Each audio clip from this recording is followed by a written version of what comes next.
of this tragedy. Yes.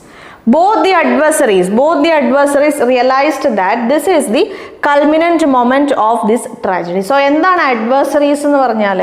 Adversaries എന്ന് പറഞ്ഞാൽ എന്തെങ്കിലും ഒരു കാര്യത്തിൽ ഏർപ്പെട്ടിരിക്കുന്ന ഒപ്പോണൻസിനെയാണ് നമ്മൾ adversaries എന്നുള്ളൊരു വേർഡ് കൊണ്ട് ഉദ്ദേശിക്കുന്നത്. യെസ്, adversary അതായത് നമ്മുടെ ഈ IESന്റെ അവിടെ y ആണെങ്കിൽ അല്ലേ, ADVE adversary, ADVERSARY ഇതാണെങ്കിൽ ഇതാണ് നമ്മുടെ നൗണ്. ഈ നൗണ് സിംഗുലർ ഫോം ആണ്, അതിൻ്റെ പ്ലൂറൽ ഫോം ആണ് അഡ്വേഴ്സറീസ്.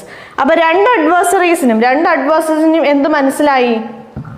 അഡ്വേഴ്സറീസിന് എന്താണ് മനസ്സിലായി? അതായത് ഈ ഒരു ട്രാജഡിയുടെ ഏറ്റവും പീക്കായ അല്ല, ഏറ്റവും എന്താ പറയുക, യെസ്, കൾമിനന്റ് മൊമെന്റ്, ആ ഒരു ട്രാജഡിയുടെ ഏറ്റവും പീക്കായ ഒരു മൊമെന്റ് അല്ലെങ്കിൽ അത്രയും ട്രാജിക്കായ ഒരു മൊമെന്റ്, മാക്സിമം ട്രാജഡി ഉണ്ടായ ഒരു മൊമെന്റ് എന്ന് പറയുന്നത്